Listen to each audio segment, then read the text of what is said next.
Good afternoon. I would like to welcome everyone for our Cape Cod Community College's Project Plymouth 400 conversation with Wampanoag educator and artist Linda Coombs. I am Professor Claudine Barnes. I teach American history and political science, and I am also a recipient of master's degrees and other degrees in American Indian Studies. So I have been asked to set the stage for today's conversation with Linda Coombs. For far too long in US history, the nation has not been inclusive and respectful of American Indian history. Our region, our nation has often failed to tell the true and difficult stories of our native founders and inhabitants. And as we have celebrated Plymouth 400 this year, the 400th anniversary of the Pilgrims' arrival, it is time, long overdue, for the work to make this change continue in greater depth and with more honesty. This is not to say that there have not been positive strides. There is more inclusion in textbooks and curriculum. There are American Indian Studies programs at many colleges. We have museums and museum interpretation that now includes the native stories of our past and our present. There are places where these voices are heard and are leading the way to a more inclusionary nation.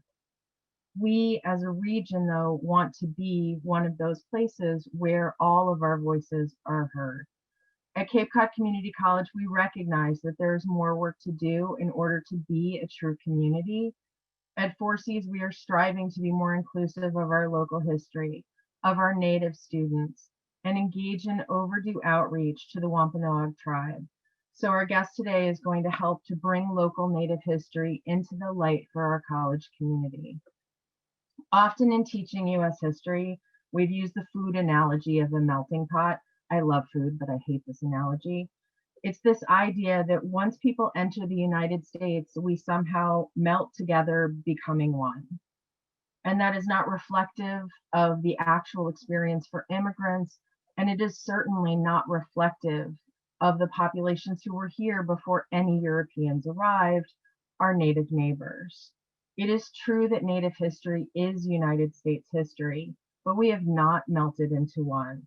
It is true there are shared experiences in this country, but the experiences are not all the same. Identities do not cease to simply exist because we stand on the same soil. There's one story, but many stories within the story. The histories and cultures of Indigenous peoples are not the same as that of Blacks or Latinx or other immigrants.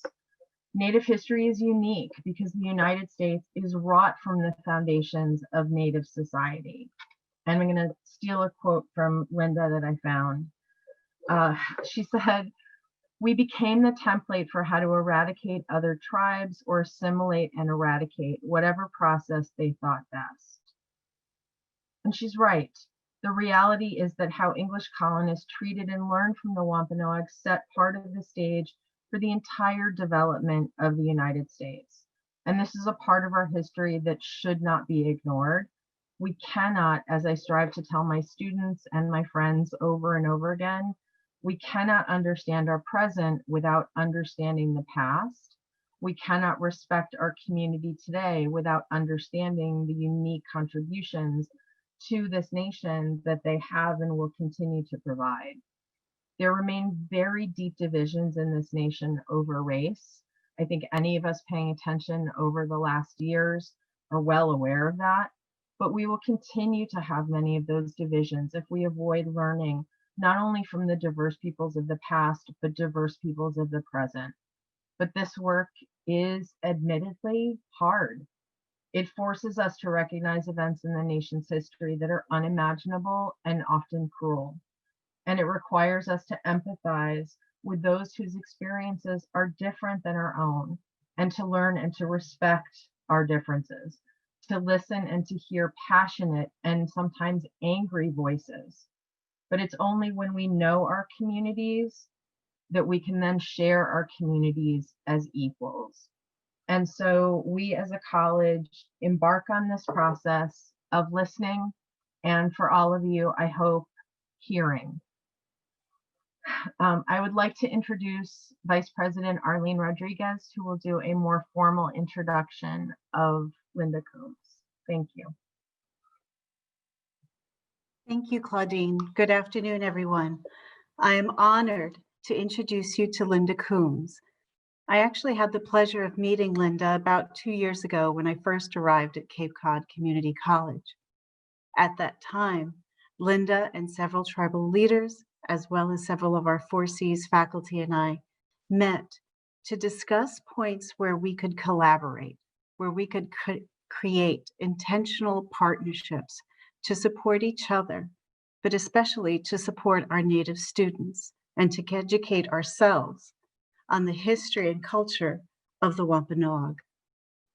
I hope we take some time out today and every day to make a simple acknowledgement that we live on the land we live on, the land we work on. Our campus is on the original homeland of the Wampanoag people, and that we acknowledge the painful history of genocide and forced removal from this territory, and that we also honor and respect the many diverse Indigenous peoples still connected to this land upon which we gather. So who is Linda Coombs, who we keep talking about here? Linda is a program director of the Aquinnah Cultural Center. She is a prolific author and historian from the Wampanoag tribe of Gayhead, or Aquinnah. Born and raised on Martha's Vineyard, Linda lives with her family in the Wampanoag community in Mashpee on Cape Cod. After she graduated from the University of Massachusetts at Lowell with a degree in music education, Linda began a museum career, interning at the Boston Children's Museum as a part of its Native American program.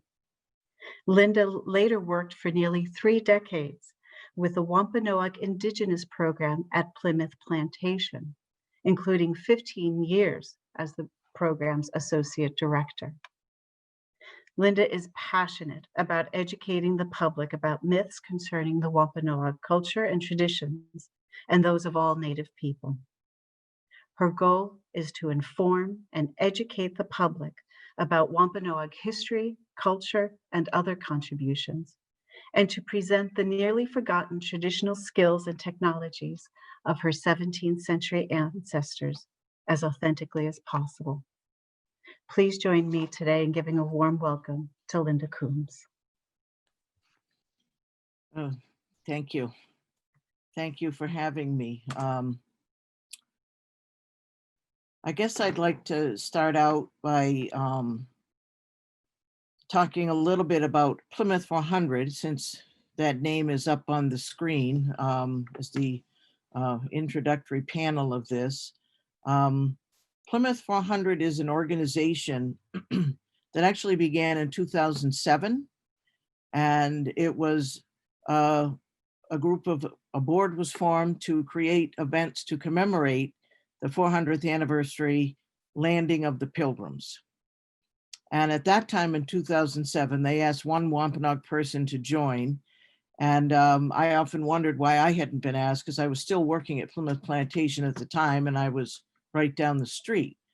But I didn't get asked until 2014, which turned out to be fine, because my predecessor had to do a lot of sensitizing work and deal with a lot of, racist ideas that some of the other board members held and don't understand or didn't understand.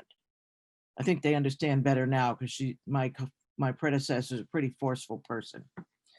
But this celebrating the commemorating or commemorating the landing of the Pilgrims is basically done every 25 years in some form or fashion in Plymouth.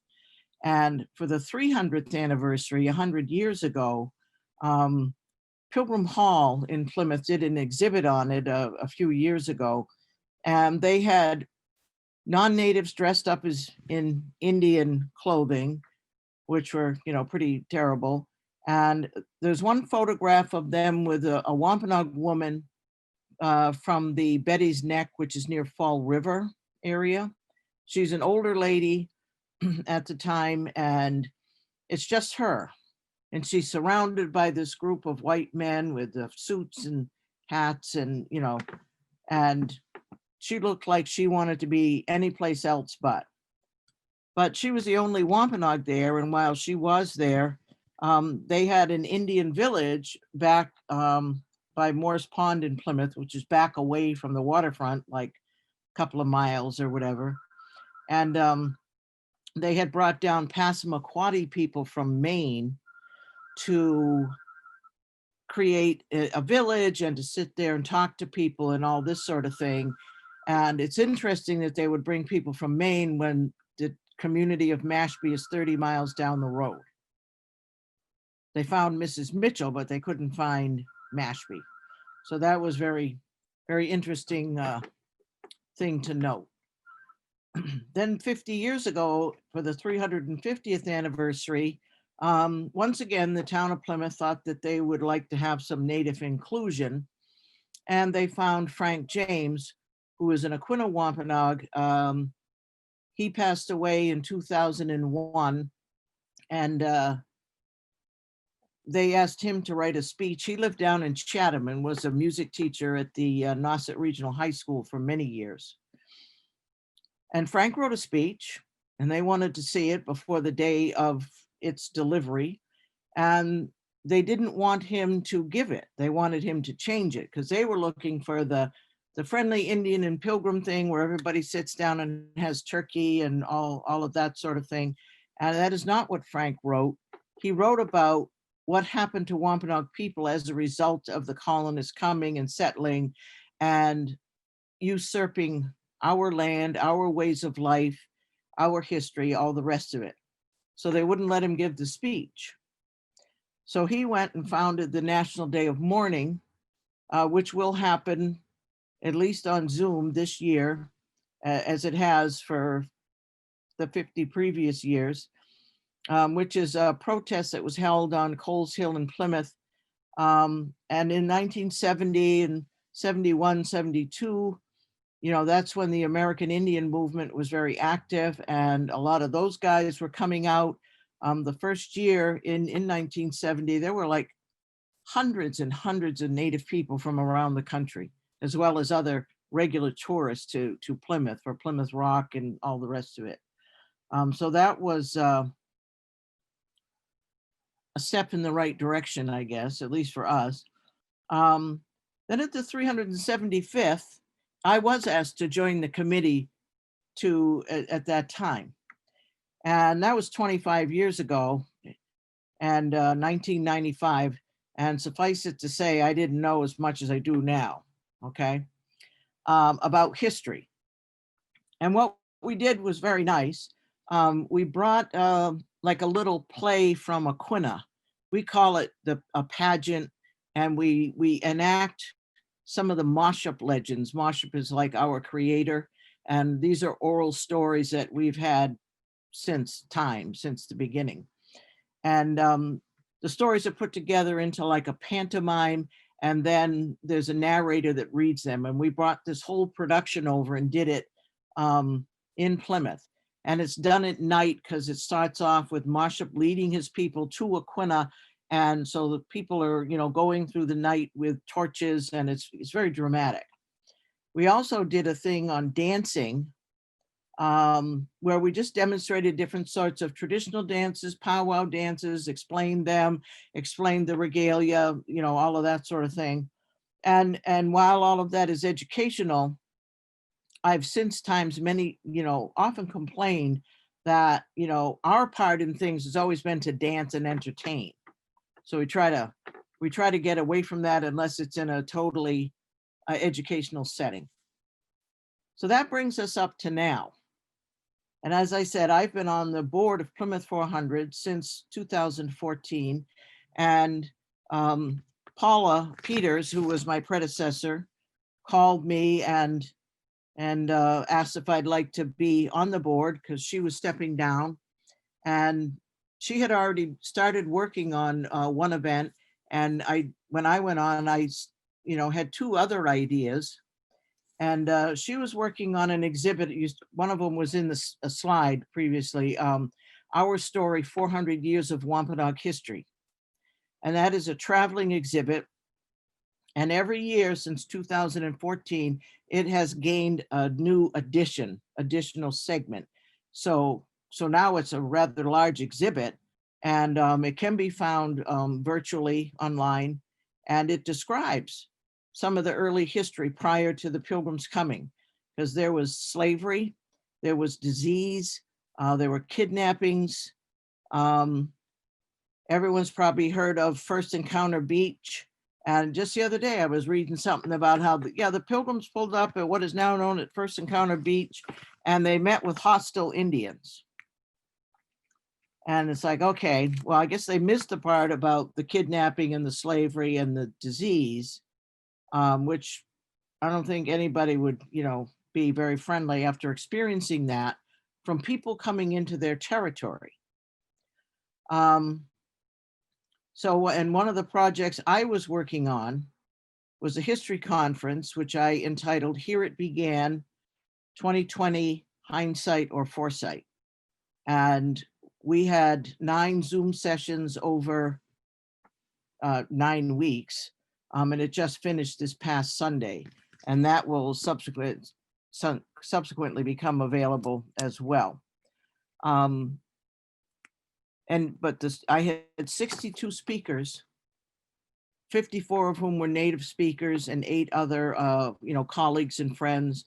And we told the truth of history with no punches pulled, if you will. Okay, because the people that I asked, they work in the field, and it's kind of just what you do. So you're used to saying it the way you say it. And why is all this important?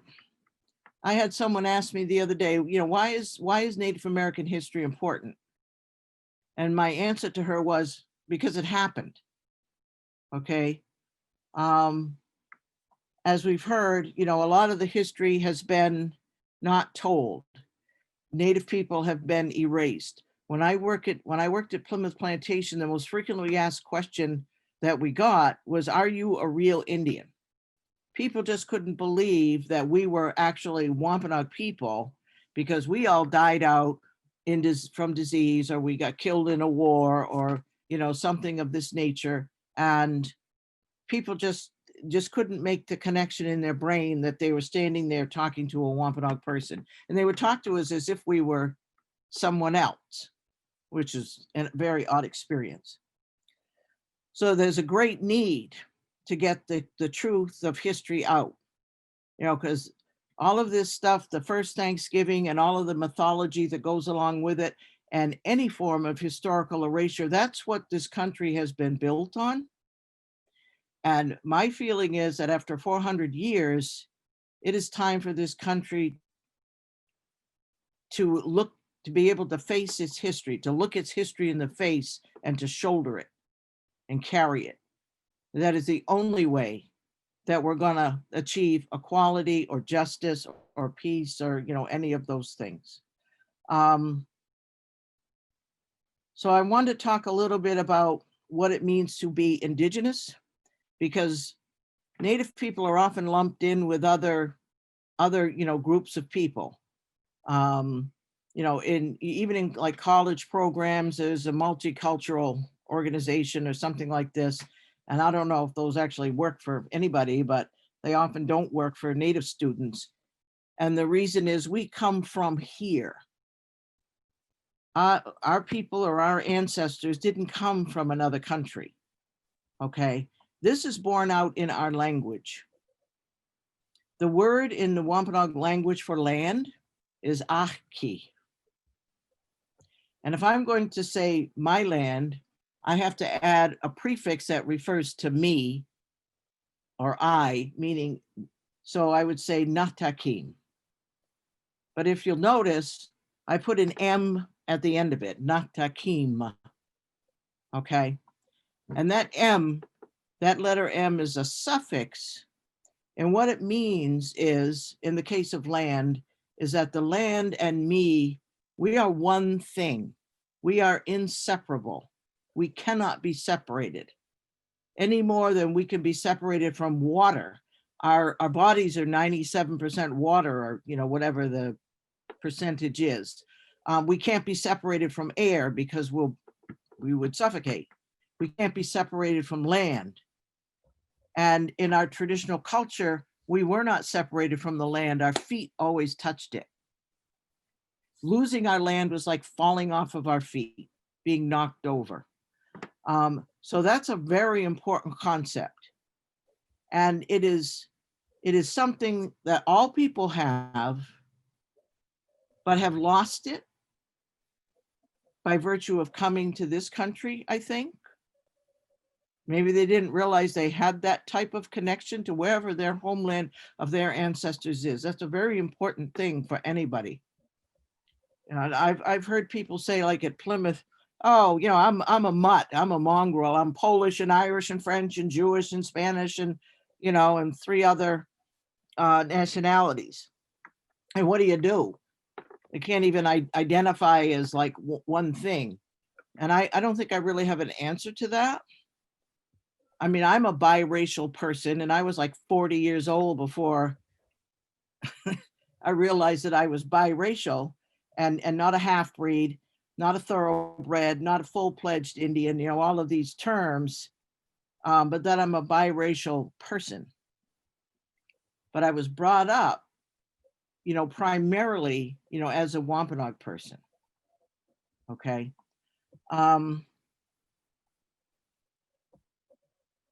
And just one of the last speakers at our conference the other day, they were talking about the land and justice for the land. Okay. And respect for the land. And in terms of other people who have come here, you have to learn how to naturalize to this land. Right now you're floating, to me, it's like you're floating over the surface. This is the land and your feet are here. Not, you know, you're not really connected. You're here, but you're not connected to the land.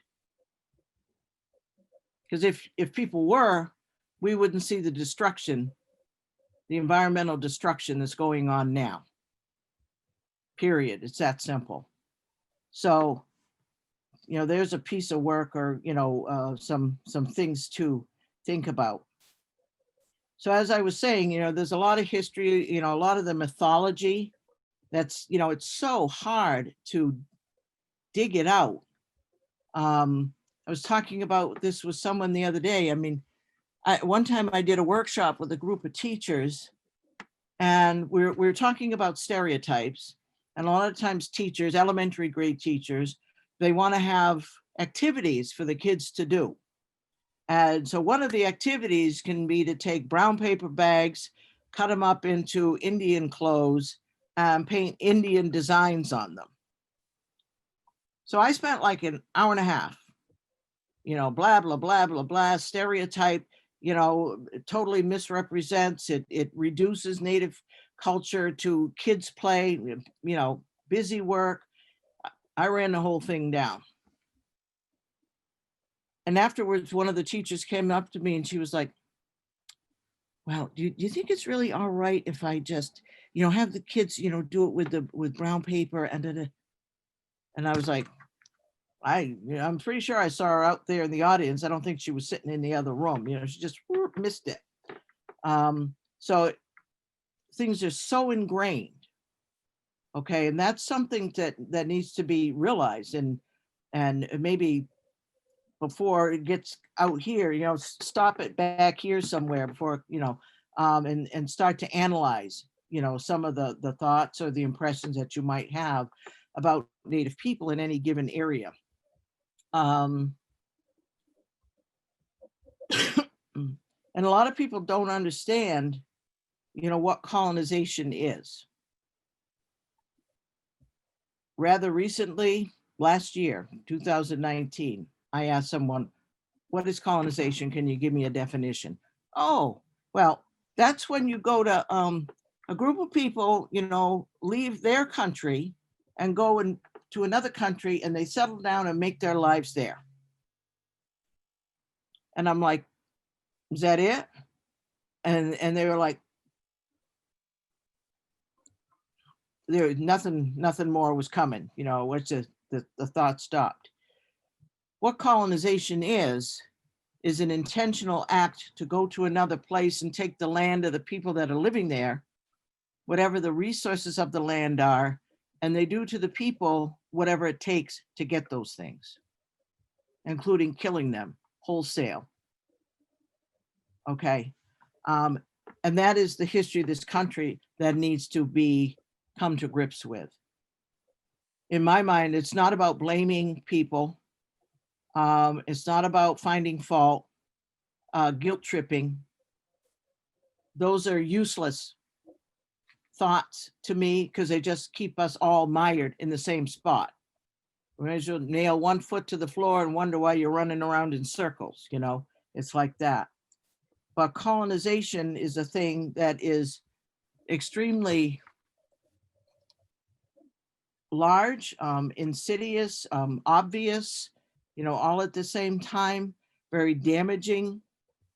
It's damaging to Native people in this particular case, in this country, but it's also damaging to non-natives. Because if we take a simple stereotype, like, you know, thinking that all the Indians here are gone. So a person sees me, for example, and they're like, oh, well, you can't be a real Indian.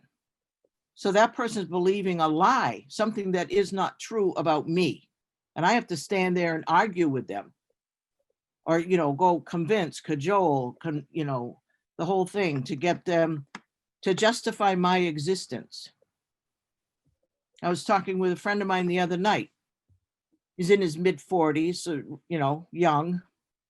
And he's talking about his experience in school.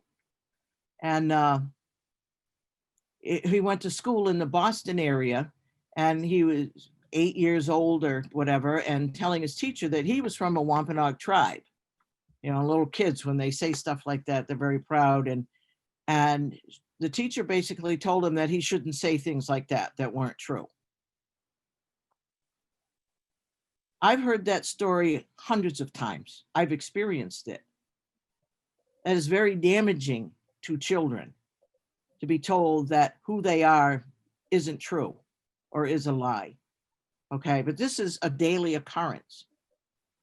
And he, you know, and then he told me something that was very, I didn't know this in all the years that I've known him.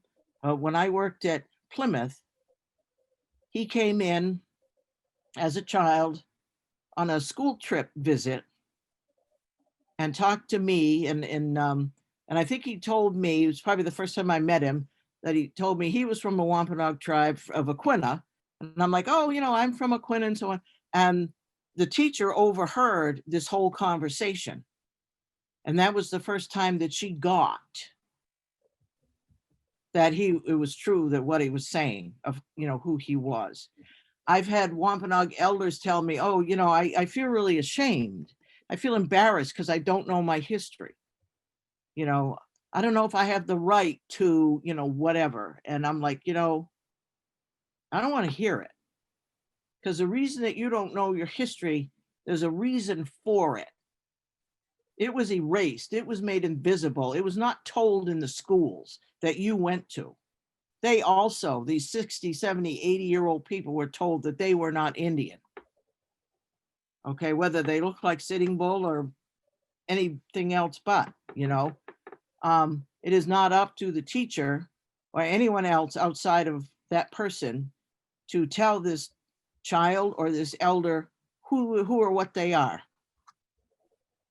Okay, and I think the attitude that people have where they think it's okay to do that, just walk up to a stranger or to, you know, a child that you're charged with the education of, and you tell them something like that, that, you know, you have to look at where the attitude to say that comes from.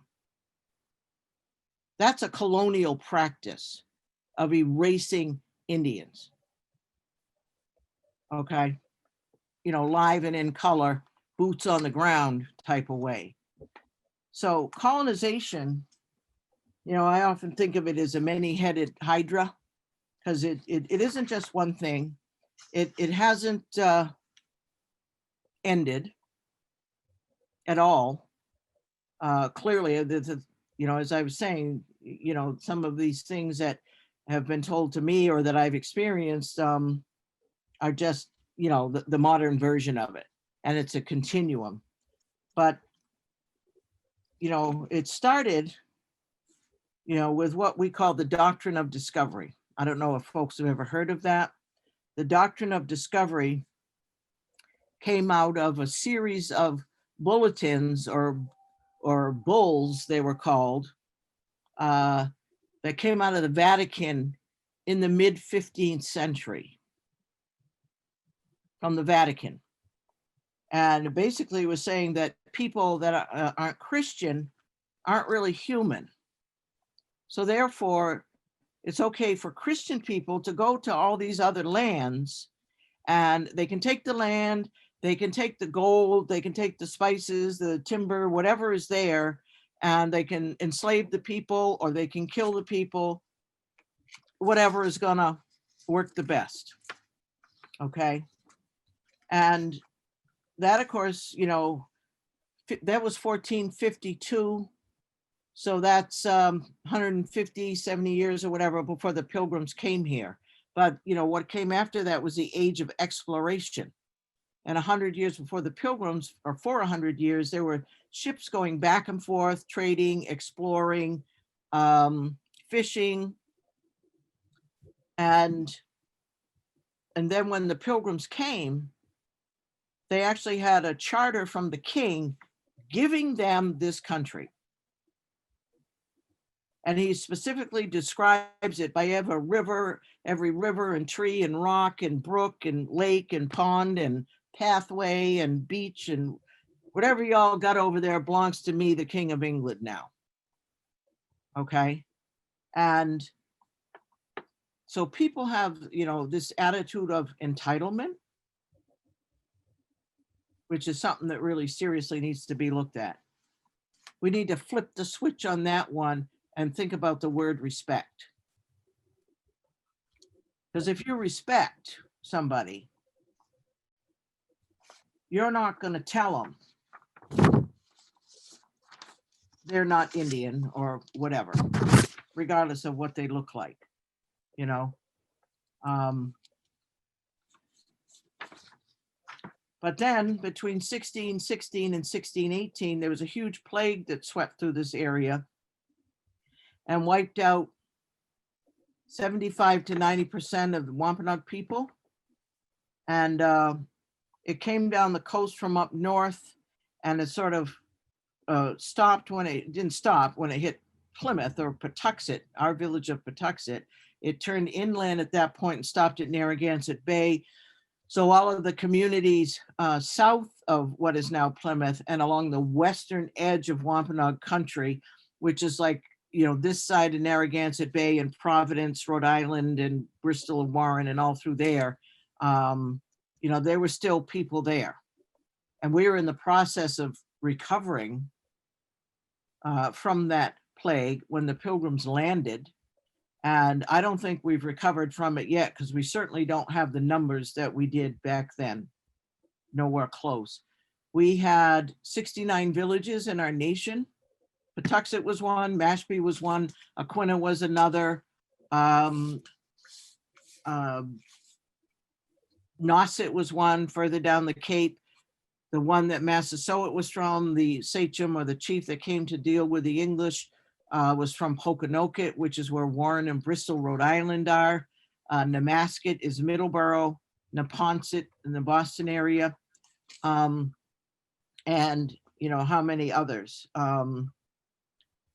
And some villages were just completely wiped out.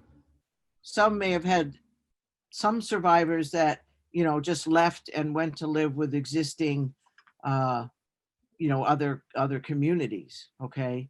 And the Pilgrims described this that as God clearing the land for a better people. Okay. So, and if you want, you know, I can come and do a workshop and show you the sources that I'm quoting. Not making it up here. But then as time went on, you know, you had people, you know, wanting more and more land. in the 1650s, the English approached Massasoit or Usamiquan, and they wanted more land over in what is now the area around Fall River. Okay, and Fall River was our old village area that we called Pecasset. There's a Pecasset on the end of the Cape here, but that's named after our village of Pecasset, which was in the Fall River area. The chief of Pecasset, or the sachem, was a woman named Weedamo.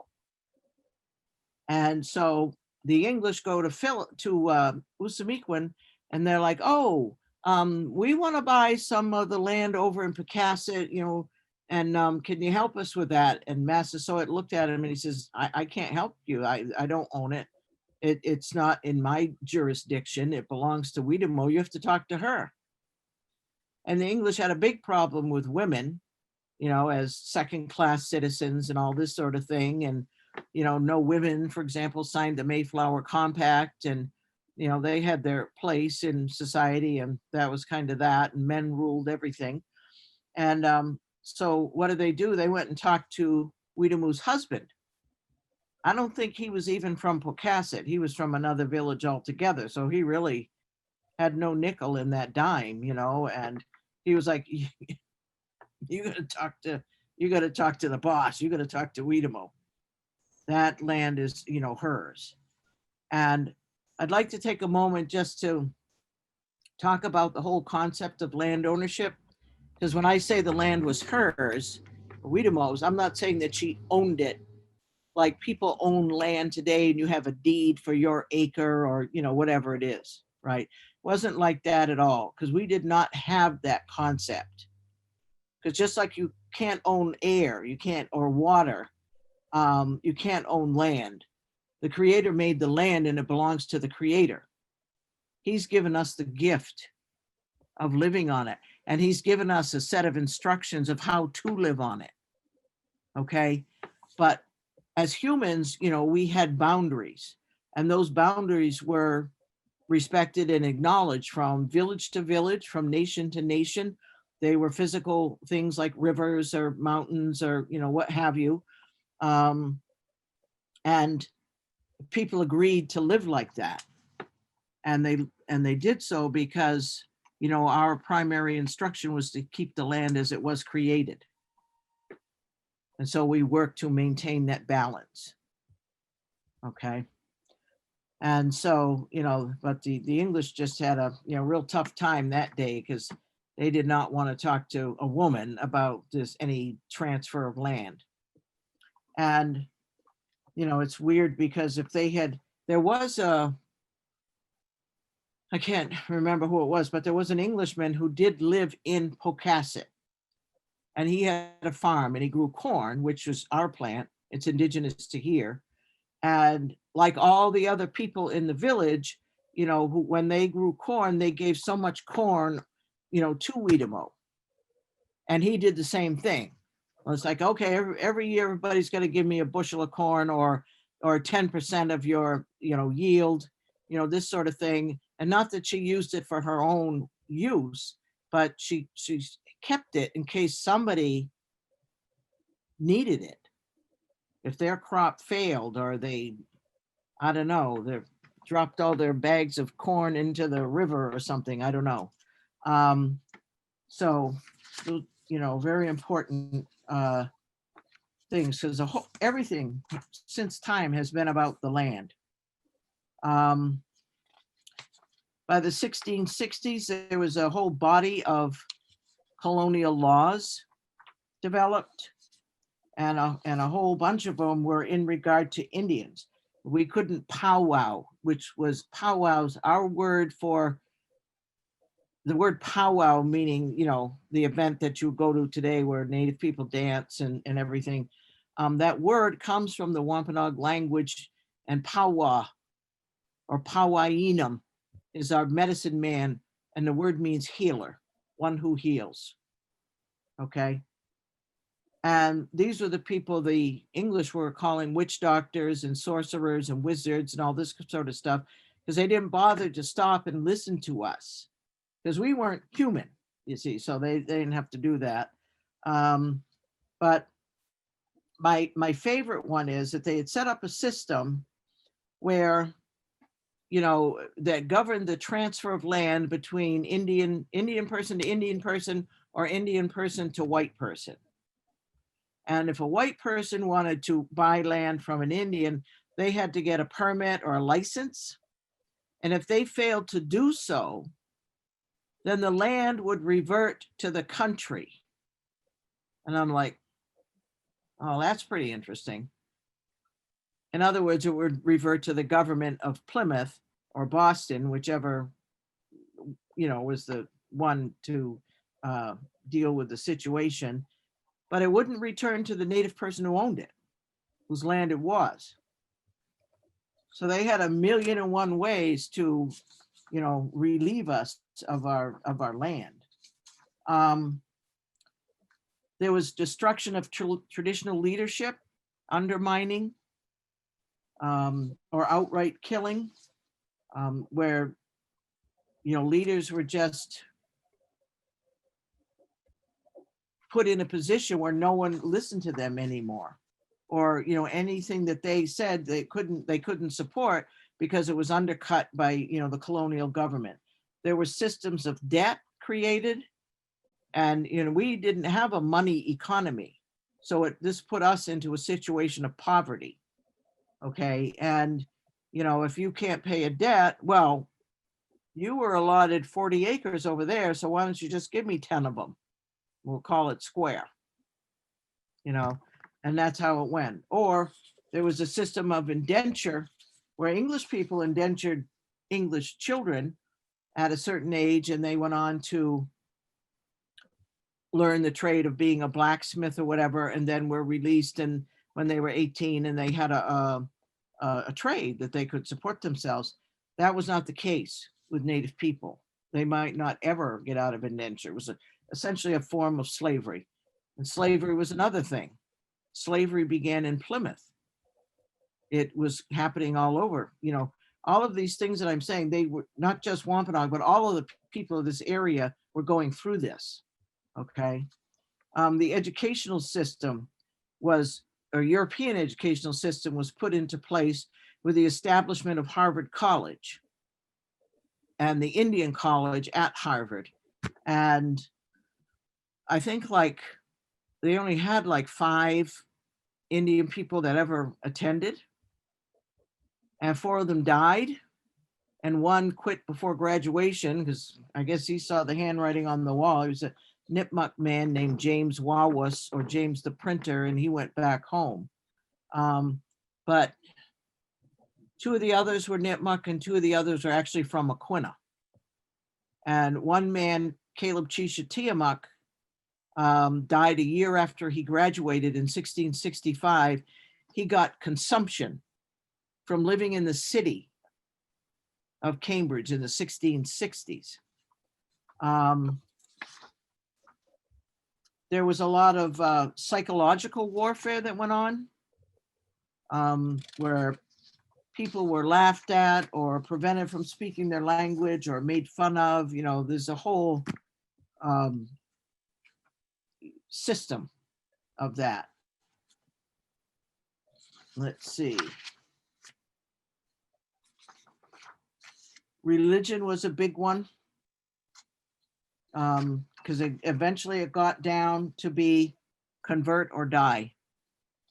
And, it wasn't just a simple choice. If a person wanted to choose, and many people did, but I think many people also felt that, if I don't convert, I'm not going to be able to feed my family. They're not going to let me do this or that or the other thing. And so people converted. And often it was also a way to hide traditional ceremony that was still carried on, So there was just a ton of things that eventually, this kind of imposition and encroachment and colonization and ways of stopping us from being who we are.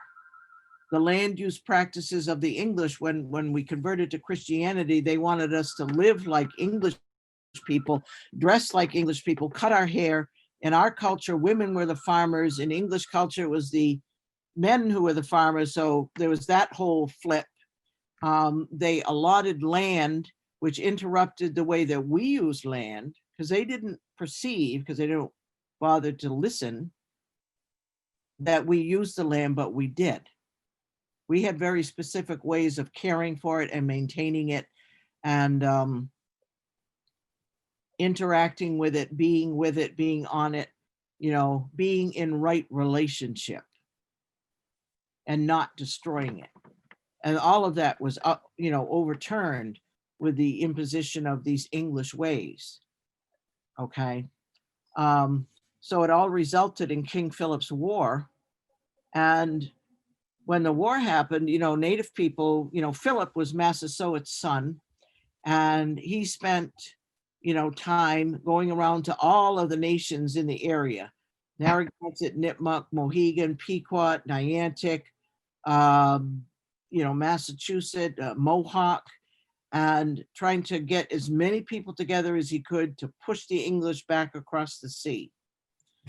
And it was pretty quickly noticed that the way Native people fought was very different from the way the English people fought, lining up with great red coats and big noisy guns. And so for a time we had the upper hand, but then the English realized that they needed to learn to fight like we did. Okay. Being more quiet and, whatever, and knowing the landscape. And that was actually the start of what became like the Rangers, like the Texas Rangers, and those groups. That's where it started with, non-natives learning native ways, and between having more people and usually native allies, which is a whole nother can of worms, I guess. We lost King Philip's War. People used to ask me, well, who won the war? I'm like, look around. What kind of houses are you looking at?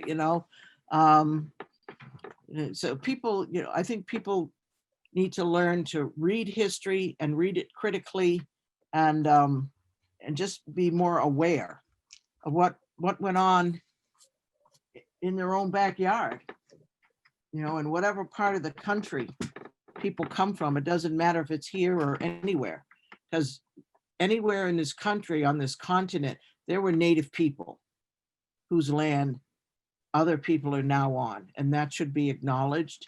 I think, it's a very, ugly history here. Today, the Wampanoag people, we have 3 what we call historic tribes: Mashpee here on the Cape, Aquina on Martha's Vineyard, and Herring Pond just in Bourne or South Plymouth. And we're the historic tribes because we live where we always have. We've never been removed from this land. We never left. We've always been here. And I think these 3 tribes are here because that original plague didn't hit. There was like an epidemic a decade throughout the 17th century. But, we managed to survive all of that stuff. And so that's what's going on today. And, Mashpee and all of these places, it's like, it doesn't matter. They started out as either praying towns, because the praying towns or reservations, that system was begun in the 1660s, I believe. So very early. Earlier. Did I just say that? I did. 1630s, I think they started in parts of Natick. So here it was a bit later. 1651, Natick, I think. And they were, either placed on, on village sites or right near there on other places of significance. And so like Mashpee, Aquina, and Herring Pond were all reservations at one point in time. And over time, like Mashpee, what is now the town of Mashpee, if you look at the borders of it on a map, and if you see East Falmouth, Waquoit, which is East Falmouth, Forestdale and Sandwich, Cotuit, those were all part of Mashpee at one time when it was a reservation. And over time, pieces just get lopped off, lopped off, lopped off. And now Mashpee has 321 acres. And the only reason they have that much is because they have the land up in Taunton, which they almost lost everything this past summer. And, and then, the courts ruled in their favor, thank goodness. Because it's like 321 acres, really? Aquina has like something like 570 something acres. And even part of our land, this was awarded to us during federal recognition. So that was, for us, that was 1987, not that long ago. But it's like we still have to go and argue about how we can use our land or whether the land actually belongs to us. So it just goes on and on. But jumping back to Plymouth 400 for a minute, and Plymouth, the organization that I'm on the board of, Plymouth 400 organized a lot of different events and activities as part of all of this commemoration. And we had 9 signature events, 3 of which were Wampanoag. I've described 2, the Our Story exhibit, the conference. The final segment of the Our Story exhibit was launched this past Saturday. The conference wrapped up this Sunday. So those are 2 things that are complete. The third thing that we're working on and waiting to see if we could actually do it in person or how we might do it otherwise is an ancestors walk. That was supposed to happen in August, and we might do it in May if we're able because of COVID. And if not, we're beginning to toss around the idea of a virtual walk. But the Our Story exhibit and the conference are the only 2 events that have happened. All the rest have been canceled because we couldn't have these huge crowds, or postponed. And even being postponed, June is the deadline, end of June. We still don't know if we'll be able to hold them. So it's quite ironic. I think that something that started out to commemorate the Pilgrims, and it kind of feels like Squanto showing them how to plant corn. We kind of shot in there and, and did our thing. So, that's it. Thank you for listening. Any questions? I'm more than happy to answer. If anyone has any questions, they can put them in the chat. And while you're doing that, I just want to thank you very warmly for your frankness and for your honesty and for your truth. Oh, you're welcome.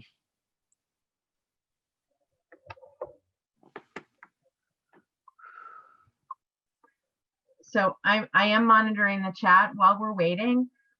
Linda, could you share with everyone what ends up happening to Witamu? She ended up drowning in the Taunton River,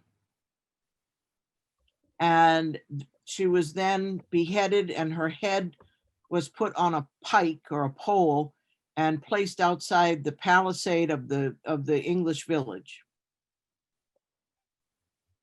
And to put some context to that, the practice of putting heads on pikes, which is like a 12-foot spear, essentially, was a practice that was brought over from England, and it is a method of capital punishment for criminals that had committed some murder or some other, similar type of crime. They were beheaded and their heads put on pikes. So at one time or another, you'd see an English person's head. Philip's head was up there for 25 years, and her head was removed and put on a pike as well. So Linda, we have a question. And the question is, what kinds of things do you suggest that elementary educators do to teach true history? Well, first of all, I guess you have to know the history.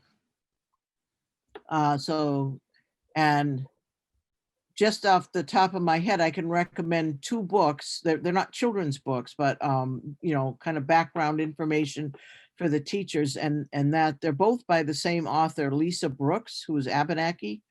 And Lisa's first book is The Common Pot, which is sort of a general history of the 17th century and the whole contact period, but you're getting it from a native perspective. Okay. The second book of hers is called Our Beloved Kin, and that's about King Philip's War, which was 1675, but she goes back to 1620 as the beginnings of the war, which is accurate. So there, loads of information in her book. She's heavily footnoted, so there are those sources as well. But it's a thing that, people are going to have to do some work to learn the history and begin to develop curriculum and whatnot around it. You can also look online because there's a ton of tribes out there that have curriculum already, and you can download it or whatever. And there's some pretty amazing stuff out there, but you'd have to just search by tribe but you could, start with the New England tribes. And we got some really nice ones from the Office of Indian Education in Minnesota.